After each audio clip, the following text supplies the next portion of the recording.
आषाढ महिन्यातला आज मंगळवार आहे, तर पौर्णिमा झाल्यानंतर मग सवाष्णी वगैरे घालायला चालू करतात, देवदेव करतात आषाढ महिन्यातलं. तर लक्ष्मीचं हे ते सगळं बाहेरच्या आई लक्ष्मी असं नैवेद्य नारळ करतात.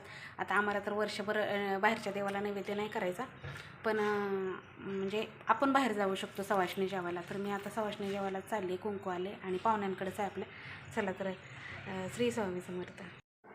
हाय हॅलो नमस्कार सर्वांना. श्री स्वामी समर्थ. स्वामिनीज लाईफस्टाईलमध्ये तुम्हा सर्वांचं खूप खूप मनापासून स्वागत आहे.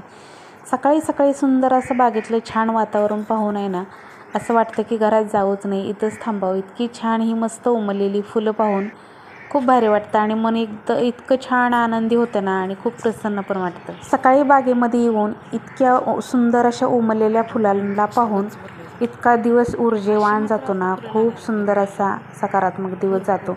आणि इथूनच माझ्या दिवसाची छान सुरुवात होते. कारण रोज सकाळी आंघोळ झाली की मी पहिली येऊन ह्या बागेमधल्या सगळ्या फुलांना पाहत असते. त्यानंतर पूजेला सुद्धा फुलं नेल्यानंतर येतेच, पण आंघोळ झाल्यानंतर एक फेरफटका बागेमध्ये. इतकं छान आज कुठली कुठली फुलं उमलले आहेत, कुठल्या झाडाची काय प्रक्रिया चालू आहे, हे सगळं पाहण्यासाठी मन माझं खूप म्हणजे खूप आतुरलेलं असतं. आणि खरंच ज्यांना ज्यांना जे झाडप्रेमी आहेत ना, तर त्यांनाच माहिती आहे बरं का ह्या सगळ्या गोष्टीची किंमत, की हे सुख म्हणजे काय असते. तर ह्यांना आहे ना, ह्यांच्या मागं आज आले होते मी सकाळी, कारण हे फुलं खूप तोडतात सकाळी. त्यांना पण खूप आनंद होतो त्यांना. आणि झाडं मी लावते, सगळी झाडं त्यांना पण आवडतात, पण शक्यतो झाडं मी लावते आणि ते फुलं तोडायला मग मी त्यांना ओरडत असते, एक झाड लावत ना तुम्ही, आणि मी लावलेल्या झाडांची किती फुलं तोडताय तुम्ही. आणि खूप छान छान, कारण माझ्या पूजेच्या अगोदर त्यांच्या स्वामींची पूजा होते ना, मग जेवढी छान छान सुंदर आकर्षक फुलं आलेली असतात ना, तर तेवढी ते घेऊन जातात. म्हणून आमचं रोज मी त्यांना ओरडत असते फुलं तोडताना, की माझ्या आवडीची फुलं नका तोडू, माझ्या आवडीची फुलं नका तोडू, असं होतं.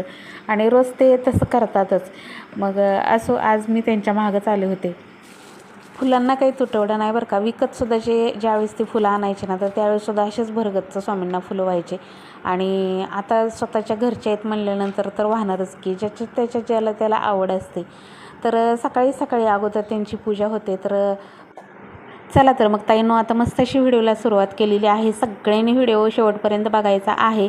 ज्या ज्या माझ्या आवडीनं पाहतात ना, त्या सगळ्या मैत्रिणींसाठी खास, की व्हिडिओ पूर्ण शेवटपर्यंत बघायचा आहे आणि त्यानंतर लाईकसुद्धा करायचा आहे. बऱ्याच वेळा असं होतं की शेवटपर्यंत व्हिडिओ तर बघितला जातो, पण लाईक करायचं विसरतात. आणि त्यामुळे काय होतं की आपले व्ह्यूज तर दिसतात, पण लाईक कमी दिसतात. आता इथून पुढे ना, मी मोठे व्हिडिओ जर जास्त लाईक आले तरच टाकणार आहे. कमीत कमी आपला व्हिडिओ लोकांपर्यंत जातो आहे, पण तो त्यांना आवडतो आहे का नाही हे तरी मला कसं कळणार. त्यामुळे ना, तुम्ही आवर्जून आहे ना, जर तुम्हाला खरंच व्हिडिओ मनापासून आवडला असेल ना, तर लाईक करायचं अजिबात विसरायचं नाही. आणि छोटीशी माझ्यासाठी एक मस्त अशी कमेंट करायची आहे ताईंनो. तर चला, व्हिडिओ शेवटपर्यंत पहा. आवडला तर लाईक करा, शेअर करा. चॅनलवर जर नवीन असाल तर चॅनलला सबस्क्राईब करा. आणि हाईप पॉईंट द्यायला अजिबात विसरू नका. बोलता बोलता कधी कधी बोबडीसुद्धा वळते बरं का. रोज तर नेहमी मी सकाळी खूप लवकर उठते, पण रात्री आम्हाला झोपायला खूप उशीर झाला होता, त्यामुळे सकाळी आज उठायला पण उशीर झाला होता. कारण ते काल पुण्याला गेले होते, काल सकाळी पहाटे गेले होते घरातनं, आणि त्यानंतर वन डे रिटर्न पुण्याहून आलेत ते. त्यामुळे खूप म्हणजे खूप त्यांना पण कंटाळा आला होता. रात्री यायला त्यांना 10:30 वाजले. तिथून पुढे जेवण वगैरे, त्यानंतर मग आम्हाला झोपायला 11:30 वाजले. त्यामुळे खूपच उशीर झाला. आणि ते दिवसभर दमल्यामुळे सकाळी लवकर कोणालाच उठू वाटलं नाही. त्यामुळे मी पण उठले नाही आणि ते पण उठले नाही. त्यामुळे खूपच उशीर झाला. आणि बघता बघता बराचसा उशीर झाला. पण मला आहे ना, स्वयंपाक पाणी करून मला काही म्हणजे जेवायला जायचं होतं बाहेर. तर माझं घरातलं सगळं आटपायचं, स्वयंपाक पाणी, फरशा पुसायच्या, हे सगळं कामं तर असतातच आपल्याला. घरातली सगळी कामं आवरून मला 11:30पर्यंत जायचं होतं. आणि तशी होतात पण लवकर कामं. आणि डबा फक्त त्यांचा एकट्यापुरताच करायचा होता, म्हणून मी पण एवढा लोड घेतला नाही.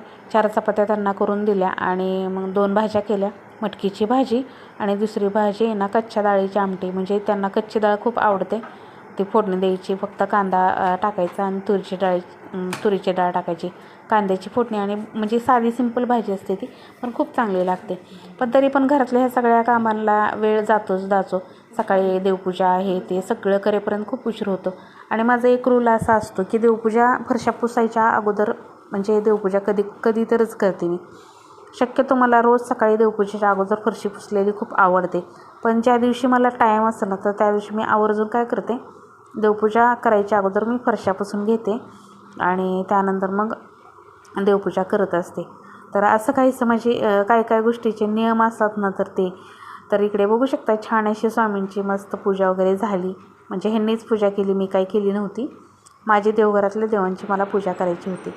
तर त्यांचं आवरून दिलं, म्हणजे त्यांना दूध वगैरे दिलं, गॅसची पूजा वगैरे करून घेतली आणि त्यानंतर मस्त अशी बाहेर तुळशीला पाणी घालायला आले. पाऊस तर रिमझिम चालूच आहे. आज वातावरण पण असंच आहे, ऊन काय पडणार नाही असं वाटतंय म्हणजे ह्या वातावरणाला बघून.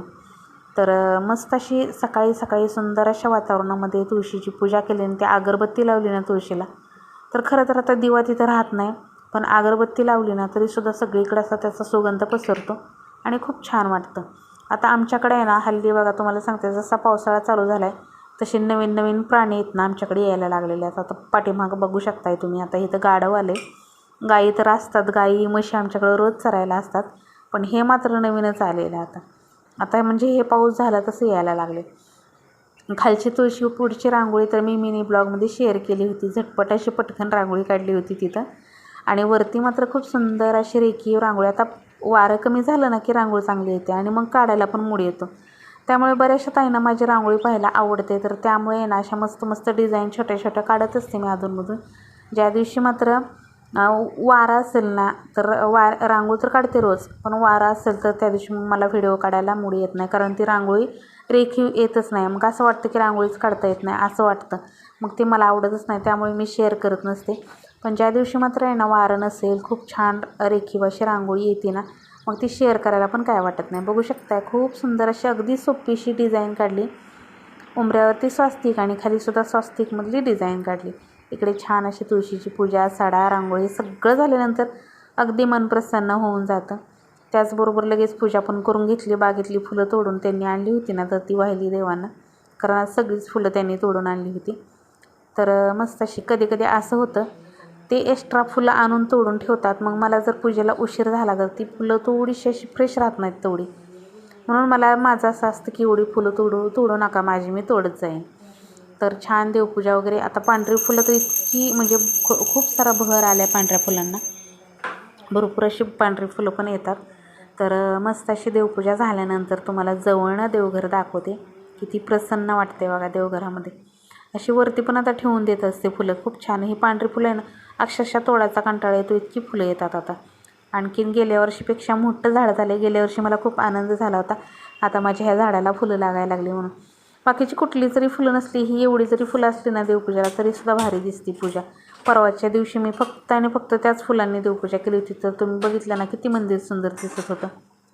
आता त्यांना दूध दिलं होतं, पण माझं दूध ह्या सगळ्या कारणानं प्यायचं राहिलं होतं.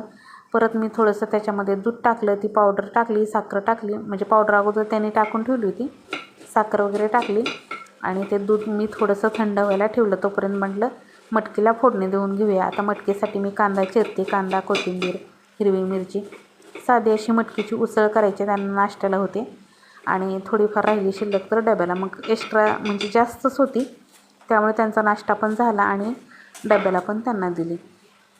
आणि माझं तर काही नव्हतं, त्यामुळे म्हणजे मी पण नाश्ता वगैरे करायचा नव्हता, कारण सवाष्णीचं आता आषाढ महिन्यातलं सवाष्णी लक्ष्मी आईच्या असतात ना, तर जेवण वगैरे करून जायचं नसतं, असे नियम असतात. सवाष्णी जेवायला जायचं तर बऱ्याच ठिकाणी जातात, पण आमच्याकडं नाश्ता वगैरे करत नाहीत. आणि तसंही मला सकाळी कडधान्याचा नाश्ता असतो माझा, पण असं काही सांगितल्यावर असं आवर्जून सांगितलं तर आपण नाही नाश्ता वगैरे करून जायचा. कसं उपाशीपोटीच असतं. दूध वगैरे चहा वगैरे कोण घेत असेल तर घ्यायचा आणि डायरेक्ट 12च्या जेवण करायचं होतं, त्यामुळे काय वाटलं पण नाही. तर आज मी खूप दिवसांनी गावाकडे गेले होते आणि खूप वर्षांनी म्हटलं तर जवळनं बैलगाडी पाहिली होती, कारण आता प्रत्येक शेतकऱ्यांकडं बैलगाडी राहिलेली नाही. ज्यांच्याकडं जुने आजोबा आहेत, म्हणजे वयस्कर लोक आहेत, ती शेती करतात ना, तर त्यांच्याकडं बैलगाडी, कुळव, नांगर हे सगळं राहिलेलं आहे. आताचे शेतकरी आहेत ना ट्रॅक्टरने शेती करतात, त्यामुळे बैलगाडी क्वचितच आता आमच्याकडं सुद्धा पाहायला मिळते. क्वचित म्हणजे 100 लोकांतनं 10 लोकांकडेच फक्त पाहायला मिळते बैलगाडी किंवा म्हणजे बैलांनी शेती करायची. तर माझ्या चुलत्यांकडं आणखीनसुद्धा बैलं आहेत आणि मी लहान होते तेव्हा पण होती. तर आमच्याकडं खूप सारी जनावरं होती, एकत्र जॉईंट फॅमिली होती. तर आम्ही शेताला जायचं असेल ना तर पावसाळ्याच्या दिवसामध्ये खूप हाल व्हायचे. म्हणजे कसं शेत खूप लांब असायचं. मग आमचे दादा म्हणजे माझे चुलते आहेत ना, ते मला बैलगाडीमध्ये बसवायचे आणि म्हणजे ओढ्यातनं आहे ना अक्षरशः आपल्या कमरेइतकं पाणी असायचं. मग बैलगाडी नेता येत नव्हती पाण्यातनं, त्यामुळे मला आहे ना दुसऱ्याच्या शेतातनं बैलगाडीत बसून पाठवायचे. मी एकटीच असायचे बैलगाडीमध्ये आणि खूप सारी जनावरं होती आमच्याकडं, जवळपास 20-25 जनावरं होती. तर ती जनावरं घेऊन आमचे दादा म्हणजे माझे चुलते आहेत ना, ते छाती इतक्या कमरे इतक्या पाण्यातनं ती जनावरं घेऊन ओढ्यातनं यायचे. कारण एवढी सगळी जनावरं आपण दुसऱ्याच्या शेतातनं नेऊ शकत नव्हतो, पण बैलगाडी नेऊ शकत होतो. त्यामुळे बैलगाडी आणि बैल इतकी इमानदार होती ना, एकदा बैल बांधली की कोणाचं धान खात नव्हते, कोणाचं काय नव्हते. गाडीला झोपले की नीट असे निघायचे आणि मला तिथनं बसून पाठवायचे. आणि बरोबर रोजच्या ठिकाणी जिथं बैलांचा उभा राहायचा जो नियम असतो ना त्या झाडाखाली, तर तिथंच येऊन बैलगाडी आमच्या दादा येईपर्यंत बैलगाडी थांबायची.